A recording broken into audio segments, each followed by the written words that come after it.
Welcome to our series of industrial safety training programs. Today's program is on the hazards of static electricity. You know, static electricity presents some unique problems when it comes to detection and control. You can't see it, you can't feel it, or sense it. You don't even know that it's there until a spark occurs, and then it can be too late. The best protection against static electricity is knowing the conditions where it's likely to develop, and then taking measures to prevent it from happening. Static electricity can be generated by any type of friction. Walking across a rug, for example, can build a static charge on a person. In a plant setting, there is friction due to the movement of fluids through pipes, valves, and fittings. This friction can build a static charge on equipment or a fluid. And if the charge is conducted or jumps to another object with an opposite charge, a spark is discharged. Static electricity is particularly dangerous in areas with flammable vapors because the spark contains enough energy to ignite a flammable mixture. In this program, we'll look at some of the things you can do to reduce or eliminate the chances of static sparking. Things like grounding equipment and reducing flow velocity.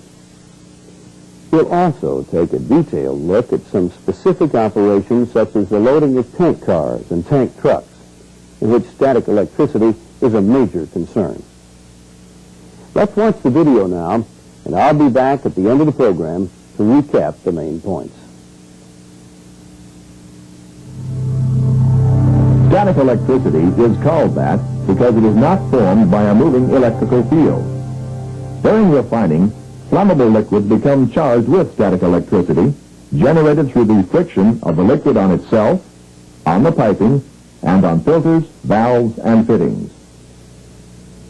The settling of water through flammable liquids also causes potentially dangerous charges to build up.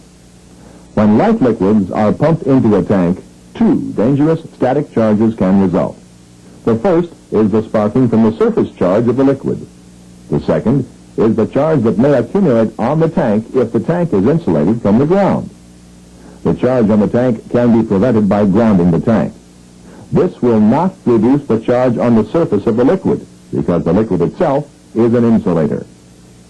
Reducing the flow velocities, the numbers of fittings, filters, and valves, and increasing the pipe diameter will minimize static surface charge generation. A floating roof tank will also diminish the surface charge by eliminating the free surface of the liquid. In an ordinary tank, a surface charge can take up to 2 hours to relax and diminish. Vapor spaces can be made non-hazardous by the introduction of inert gas. In effect, you are reducing the amount of air-vapor mixture that would be present for a spark to ignite. Heavier crude oils and resids do not become charged because the charge dissipates as fast as it is generated. You must be aware of the electrical hazards present when loading tank cars, trucks, ships, barges, and tanks. Remember that the previous product in the vessel can produce flammable mixtures of vapors, even though the product currently being loaded is one that usually does not produce enough vapor to be hazardous.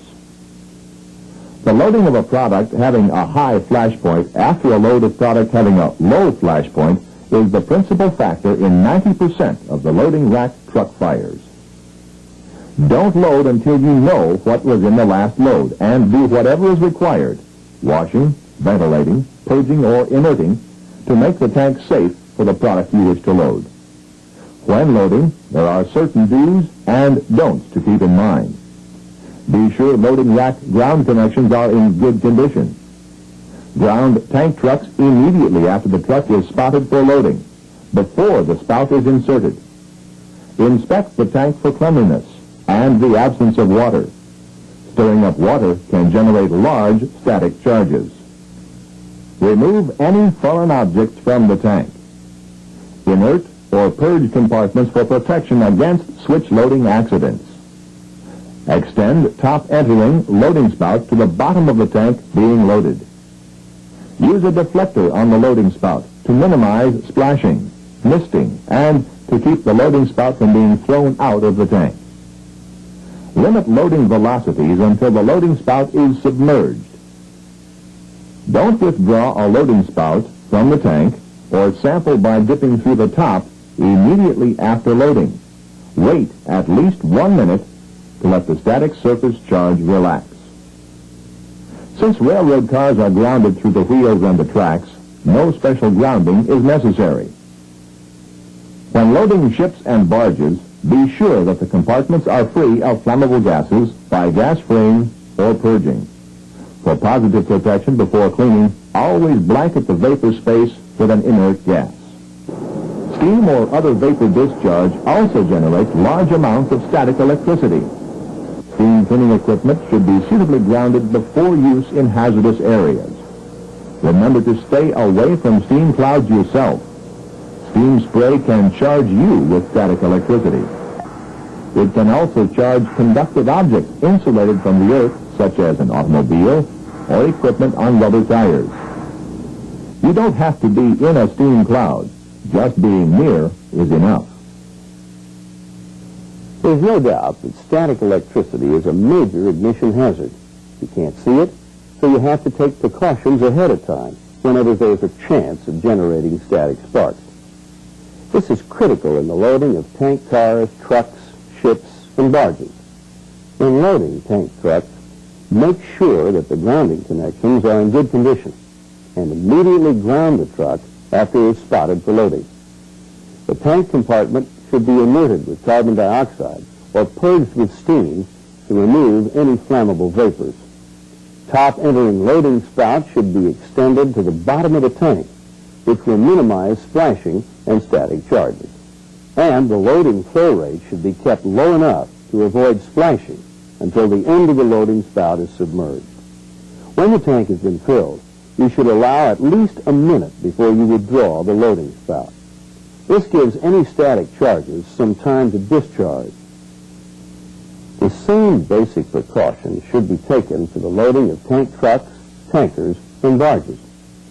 Tank cars, however, do not need any special grounding because the railroad tracks provide a ground connection. There are other operations apart from tank cleaning in which static electricity poses a hazard.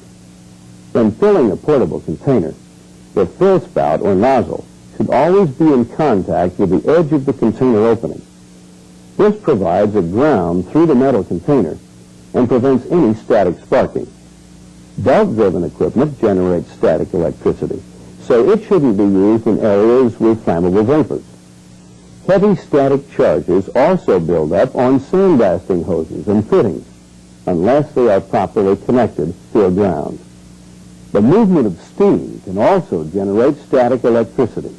For this reason, you should stay clear of steam clouds and always use the proper ground when using steam cleaning equipment. Static electricity is a fact of life in any industrial setting. Although it is dangerous, the hazards can be controlled by following the proper work procedures and work practices. We hope this tape provides you with a good start. Thank you for watching.